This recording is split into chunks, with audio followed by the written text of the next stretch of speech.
Welcome to The Weekly, a podcast brought to you by Calvary Bible Church. I'm your host, Jay Ewing. I usually reside on the Erie campus most often, but we love what's happening in all three campuses here at Calvary. Talking about that today. We have someone new in the booth with me today. A little surprise. I got Saolomon Mochapal. He's here. Thanks for having me, Jay. I'm honored. Yeah, man. It's so good to have you. He resides on the Erie campus usually too in student ministry, although he works with all the students across all the campuses, especially on big events.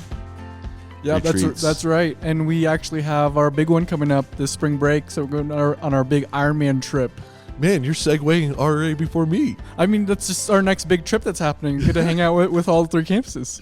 That's right, man. Ironman is happening. You want to go to calvarybible.com, click events, click your campus, sign up for Ironman. If you're a parent of a high schooler, you don't want them to miss this trip. Spring break.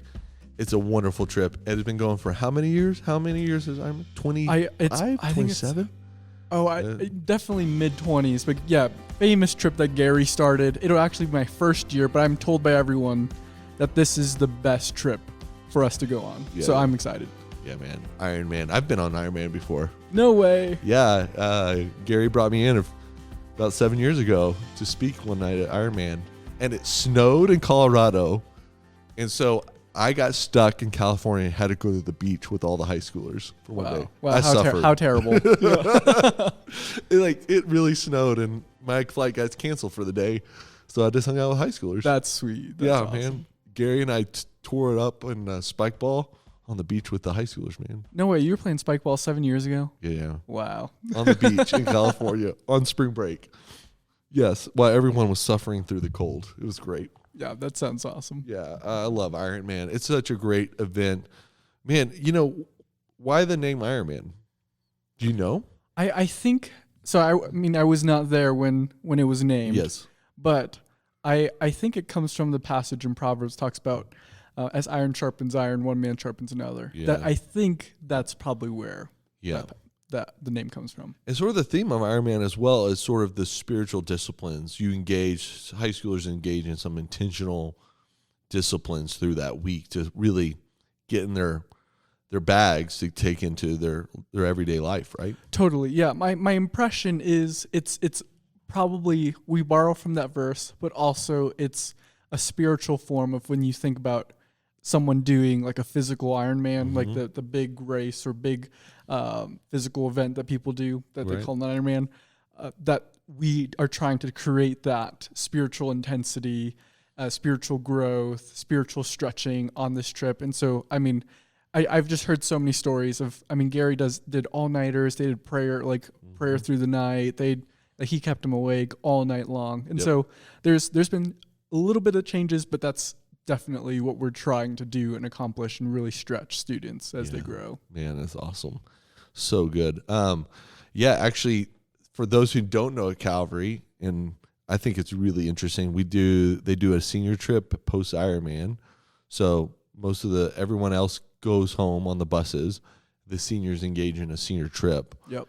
And it is a secret.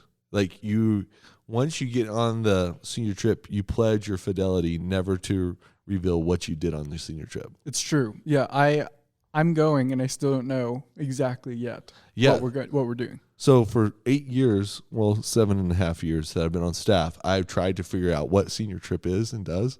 And it's sort of a running joke that I still don't know, and I'm like desperately trying to discover what happens. Chris Barnes, who's been here for, I think, 12 years now, still does not know what happened at senior trip. Yeah, and they have a Facebook page where the graduates of the senior trip get to watch the seniors go on the trip.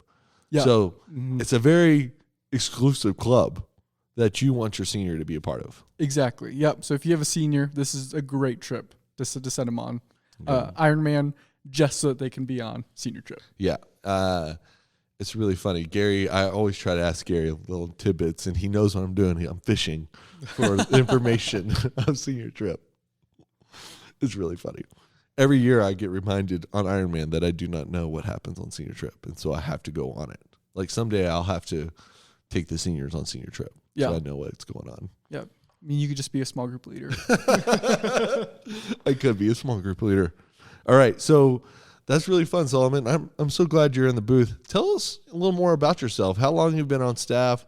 Where'd you come from? How long you've been married? We know you have a great wife, Kelsey, and just share a little bit so that those at Calvary, maybe on the other campuses, who don't know you, can get to know you. Yeah, totally. So my wife's name is Kelsey. We moved out to Colorado about just over a year ago now, maybe a year, 2-3 months from Chicago. We graduated from the Moody Bible Institute, and we moved out here because of Calvary, because we felt like God had really, one of my best friends introduced us to the church, and we came out here and we fell in love with Calvary and just felt like God had really placed Calvary Bible Church in Colorado on our hearts. And we were like, yeah, this is where we think God wants us to go. And, there was a spot open in the student ministry. And I've just been so encouraged and so welcomed. And it's been so cool to see the ways God is working at Calvary and getting to be a part of that. In the middle school ministry a little bit last year, and then this year stepping into the high school ministry and just getting to serve and pour. Kelsey and I've loved, right now we help to oversee the freshmen. So I lead the freshman boys, she leads freshman girls. It's been awesome to partner together and to watch God work in a new class of high schoolers. Yeah, so we came out here from Chicago, but Colorado's been really cool. Yeah, that's really cool, man. So what'd you study at Moody? What was sort of your emphasis? Yeah, so I actually I started my degree when I started college was pastoral ministry. And then in conversations with other upperclassmen and really discerning and wrestling through what God was calling me to do and what I was wrestling with. An upperclassman told me my first semester, you should join the biblical preaching major or the biblical exposition major. And so I switched midway through my freshman year, and I actually studied preaching in my undergrad. Yeah, for those who don't know, you also actually have another podcast. Podcast is nothing new to you. You and, Jake and you, Jake who resides on the Boulder campus, have a preaching podcast. That is true. Yeah, we started a preaching podcast our senior year at Moody. We were just having conversations all the time together and then with our professors, and we were like, we should just create a space where we just do this all the time. Yeah. And then we just haven't stopped. Yeah. Not to throw our wives under a bus, but we have something in common. Both of our wives don't listen to our podcast. It's true. Because, you tell me the story. It was really funny. Yeah, my wife, she's told this to me multiple times, but she's like, I don't listen to you and Jake's podcast because it's just like it's just like when we hang out. Yeah. It's the same. Yeah, that's right. That's right. That's really funny, man. They're there to keep us humble. Oh, totally. It stops me from taking myself too seriously. Totally. It lets me laugh at myself. Yeah. And I can think God wants to use me to change the world. And she's like, yeah, go. Yeah, you need to go to the grocery store. Yeah. No doubt. So you're here in Colorado. What's been something that's been surprising about your time in Colorado? What's been something you thought, oh, this is really cool, I didn't know people in Colorado did, or that we've enjoyed? What's something surprising? I think one of the immediate things that when we got here was it feels like everybody we meet feels ready to go on a hike. Like even when people would show up at church, it's like, you look like you can go to the mountains after this. Yeah. And everybody, the people in Colorado, it feels like this has been like people just care so much about health and fitness, and it's a great thing. It's just so different than coming from the Midwest, and people can't go outside in the winter. Like people think this winter is bad, and it's like it just feels like a normal winter to me. Yeah, totally, just normal with blue skies. Yeah. Yes. Yeah. So if you didn't know, in the Midwest, you lose the sun for like 3 or 4 months. Oh man, that sounds miserable. Yeah, that just sounds awful. Okay, so there's something really interesting in your story. I think it's really a wonderful part, and it contributes to the DNA of Calvary. But your family comes from the Hmong right? Yep. Mm-hmm. Yep. So ethnically, I'm Hmong. So what that means is we're in a small ethnic group in Southeast Asia without an actual country. So South China, Vietnam, Laos, Thailand. My parents and my grandparents were all born in Laos, and my parents and my grandparents came over as refugees after the Vietnam War. So my parents were both little kids, and my grandparents were in their 20s when they brought their little kids over to America as refugees after the war. And so one of the cool things last year, and one of the coolest things that I think Calvary does is we work with the African refugees here in Colorado. And, as we were praying together as a staff last year, I was realizing as we were praying, whoa, where I am, in my lineage is I am the firstborn kid to those little Afghan kids, those Afghan kids that come over as refugees. They don't really know what's happening. Parents are just bringing them to a new country, don't really know exactly what they're running from. But now they're here, they're having to figure it out, and then they grow up and they have kids, and that's me. Yeah, that's amazing, man. I love how God did that in your own story just to help you process your own journey, your family story. That's really neat. Yeah. That's really neat. Yeah, I think it's wonderful. Actually, I spent some time in Vietnam. So I was really close to Laos. I tried to get to Laos. I really did. Yeah. Just to knock it off the bucket list. You know what I mean? Yeah, totally. But it is a wonderful. I spent time in northern Vietnam near the Chinese border. Met some Hmong. No way. In my time. Yeah. It's a ethnic minority. Mm-hmm. So it's pretty rare. Totally. Yeah. But it was some of the most beautiful people in the world. Yeah. Just one of the unique experiences you have in your life. Yeah, did you go up into a Hmong village, in the mountains? We did, yeah. We traveled from the north of Hanoi all the way to the Chinese border over a few days. Mm-hmm. And we were part of a ministry at that time.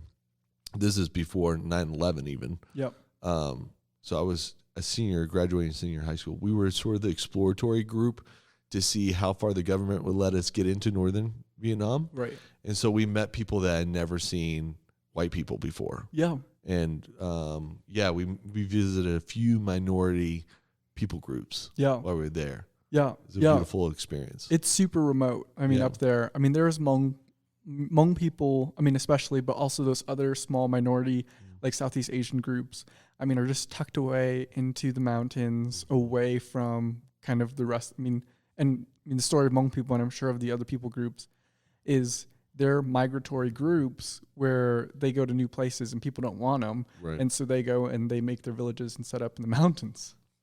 Yeah, totally. Yeah.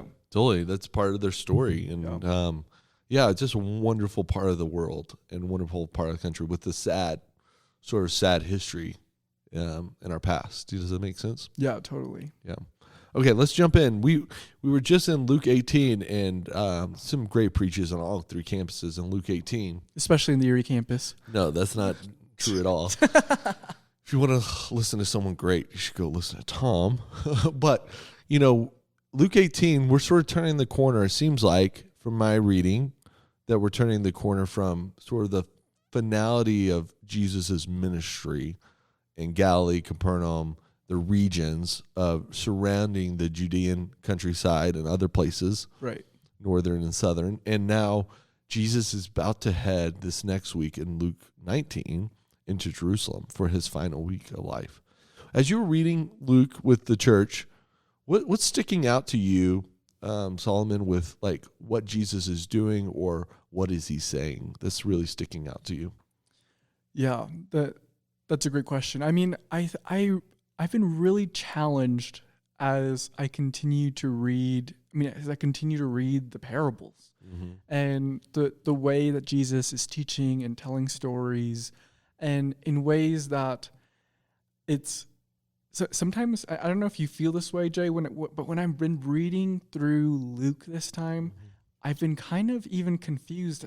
Are his parables just feel so disjointed to me? Mm-hmm. It's like he's teaching about prayer and money, or hell, and then teaching about telling all these different stories, and I'm wrestling of how are these things connecting and helping but then at the same time being challenged. And I've just really been enjoying sitting underneath the sermons in this season. I mean, especially there's Thomas either last week or the week before really unpacked a really confusing story and parable in a way that was super helpful. Right. Yeah. No doubt. Yeah, I think that's really interesting because, the back half between sort of Luke 11:10 and going into Luke 18, there's a lot of what it looks like to be a disciple. Mm-hmm. What does the kingdom of God look like as well? And I think it does get disjointed a little bit. That's where I think, we're in the Luke, but also I teach a men's group that we're doing the harmonies of the Gospels. Mm. So we're doing the chronological sort of story of Jesus through all four Gospels. Wow. And scholars over the last 100 of years have put together these stories together so that you really get the whole breadth of like the 3 years of Jesus's ministry. Yeah. And, I think that's helpful at times. Luke, it gives you a landscape that like there's some stories that we miss out in Luke because the other Gospels tell them. Does that make sense? Yeah, totally. And Luke is an investigator of a specific account of Jesus, to the eyewitnesses of Jesus. And what he wants to do is really tell you a cohesive story of, is Jesus who he said he is? You know what I mean? Totally. And so he doesn't add some of these stories that Matthew, Mark, or even John pick up on. Right. And vice versa. They don't pick up on some of the Luke stories. And I think your reading of like, it's like disjointed at times might be probably like the chronological, we're just not focused on that right now. Yeah, that makes sense. Jay, I would actually be curious because you did something and you mentioned in your message that you got permission, and it was kind of jokingly, but you preached the end of Luke 18 with the story of Jesus healing the blind beggar at Jericho with Jesus meeting Zacchaeus at the beginning of Luke 19. I would be curious why, when you were preparing your message, why you decided I need to preach these stories together. Yeah, it really came out to Thomas approached me to preach in Luke 18. He gave me some suggestions, and I was really drawn as I kept reading and praying over a few days of this blind beggar in Jericho. One, there's a few reasons why.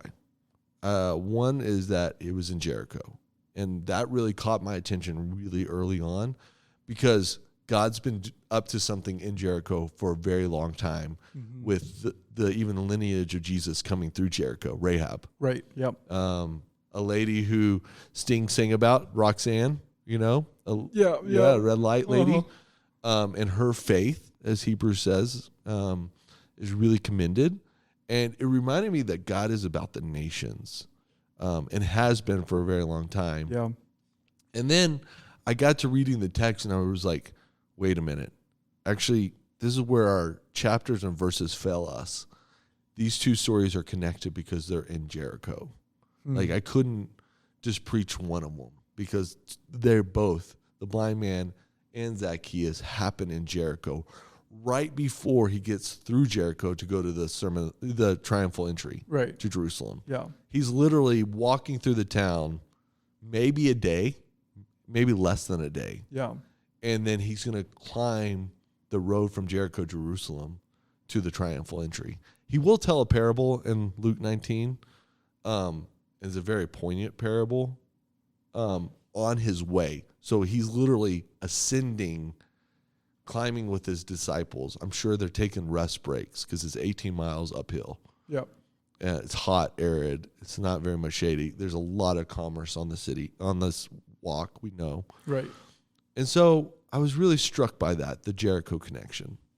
Two things is also the men represent, there's two different crowds there. One's outside of Jericho, one's inside. Yeah. But they have two different reactions. One glorifies God from the blind man being healed. And the second is they grumble that Zacchaeus gets picked to Jesus to eat lunch at his house. Right. Mm-hmm. Maybe dinner, but I think it's probably lunch, midday type stop. I think those are sort of why I kept. And, like the other parts of Luke 18, and you should read them. I mean, there's the rich young ruler, children coming to him. It's just really fascinating. Great. The persistent widow, a prayer. Yeah, that's actually one of my favorite parables about prayer in that one. Yeah. But Jay, I would be curious, like, what things in your study because I mean, I know when you prepare a message, you have all this knowledge and wealth of riches that you've like seen and studied, and when you go to preach a sermon, you only get to give like the tip of the iceberg of all those things that you've seen. Tell us a little bit about what stood out to you in your study that you didn't actually get to share with the people in your message. Yeah. Well, another reason why I picked 18, because I thought I might talk about it, but I didn't end up. It wasn't part of the theme of the verses that we were going through. It's the phrase in which the blind man uses. He says, "Son of David, have mercy on me, a sinner." That phrase, as much as I can tell Solomon, is a prayer that the church has prayed as a prayer practice more and longer than they did even with Psalm 23. The Lord is my shepherd. Wow. So there's two prayers that the early church prayed. That is the Lord's Prayer, obviously. Right. And the second one is Son of David, have mercy on me, a sinner. And it was a prayer practice in which individuals, if you struggle with prayer, it's something you just say throughout the day. When you are aware that you need to pray, this is how you start. Son of David, have mercy on me, a sinner. Yeah, I would be curious, Jay, because I hear that, and I'm sure even some listeners hear that, and we can pray like Son of David or Jesus, have mercy on me. Like, what are we asking for? Yeah, we're acknowledging our position, our real position in front of God. We're acknowledging that we are sinners and that there is a God of the universe who can step in and actually have mercy on us. Does that make sense? Yeah. And there's actually a famous text. There's a really famous, it's a really about 1100 AD about the Son of David, have mercy on me, a sinner. It's about a pilgrim who learns this prayer and gives up everything in order to pray it in his journey through that. It's a beautiful text. But those are things that I think really stuck out to me. I'm a formation guy. Yep. I love biblical theology. I love theology. I love the Gospels. That's where I had my majority of my studying career in. Yeah. But when a formation like that prayer, that's why I sort of picked that text. The other reason is, the other thing I left behind that I think is really interesting, and Thomas made this point a few weeks ago, but when Luke names the individual in the Gospels, he names a few, just a few. He doesn't name all of them. What he's doing is those individuals are still alive at the time that he writes Luke in Acts. And that is a way in which you can go and then go ask that individual if this is true. Does that make sense? Yep. Now, Zacchaeus is a fascinating story because, honestly, the blind man doesn't have a name in Luke. He might have a name in actually some other Gospels. I won't go there. Yeah. But in Luke specifically, he doesn't have a name, and Zacchaeus does. And Zacchaeus has a name because it turns out, from my study, R.C. Sproul says that, and I'll pull it up here, that the scripture is silent about the future of Zacchaeus. This is R.C. Sproul. But church history is not. The Bishop of Alexandria, Clement, he's a famous bishop, famous writer. He has some great writings. You can still buy his books, like his writings of what early church father says in a few of his homilies, says Zacchaeus is continued to live faithfully and grow and mature in the Lord and serves Christ to the end of his life. Even being, this is from Clement, even being ultimately given the role of bishop of Caesarea. So Zacchaeus becomes, bishop back then means shepherd, pastor, like an overseer of a region. Right. Sort of the theological holder of actually Christianity. Does Yeah. that make sense? It's not like bishops we see in the Catholic Church anymore. Yeah. It's more of a pastoral role that Zacchaeus is actually given in Caesarea. So I think that is fascinating that Zacchaeus has this moment with Jesus. He's the chief tax collector. He's super rich. He restores all his relationships, and then he ends up serving Christ and eventually becoming a shepherd of God's people. Yeah. In Caesarea. That's beautiful. Yeah, that's where it's great. The scriptures are exactly what you need to live your life. Let's just put it that way. Yeah. Yet, church history is really important to read and study because you catch stories of like Zacchaeus like that. Yeah. Or even the stories of how people have applied and lived out those scriptures in their life. Yeah, totally. Yeah. Totally. And I would be curious, Jay, of after you gave your message, what is your hope for what people would walk away with in the next week after looking at the stories of those two people in Jericho that meet Jesus? Yeah, man, you're interviewing me on the weekly. This is funny. It's the theme verse of and I bet those who preach Luke 19 this week will pick it up.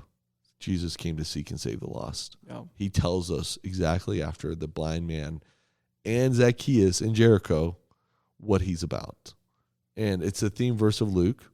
If you were going to say if there's one verse that defines Luke, that might be the verse. Mm-hmm. Usually it is by scholars as the theme verse of Luke, Jesus coming to seek and save the lost. But I think that's really important because so often we get distracted of actually why Jesus came. Sometimes we believe like Jesus came to like build a church, you know what I mean? Yeah. Or he came to set a political agenda, Right. or he came to whatever, fill in the blank. Right. And really what Jesus tells you is why he came. Yeah. The man came to seek and save the lost. Yeah. And you read that through Acts and it makes you get the picture of Jesus cleared back up into who he is and what he's about, even in your life. Yeah. You can ask this question: what is Jesus about in my life? He's actually about seeking and saving the lost around you. Yeah. That's a really important part of why you're here, why you live in the neighborhood you do, why your kids go to the same school, why you have the job you have, why you play pickleball, with your friend group. Yep. If you're retiree. Yeah. Like Jesus is about seeking and saving the lost around you. Yeah. And I think that's just so important to remember. Yeah. And I mean, to encourage you, I had a conversation with a high schooler after the 9 a.m.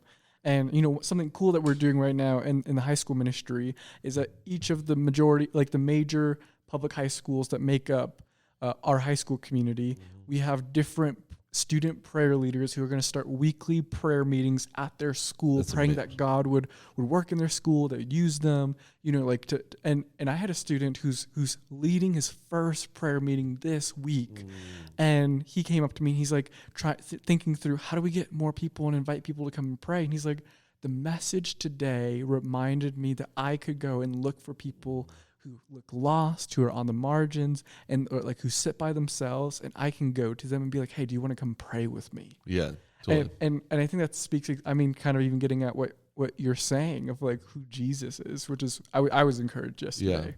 Yeah. The thing about that is, with that student, is you and I and those listeners will never hear those stories of how they stepped out in their faith to invite those people. But Jesus is and doing it and providing and forming that high schooler through that process because he is passionate about people seeking and saving the lost. Yeah. That's really cool.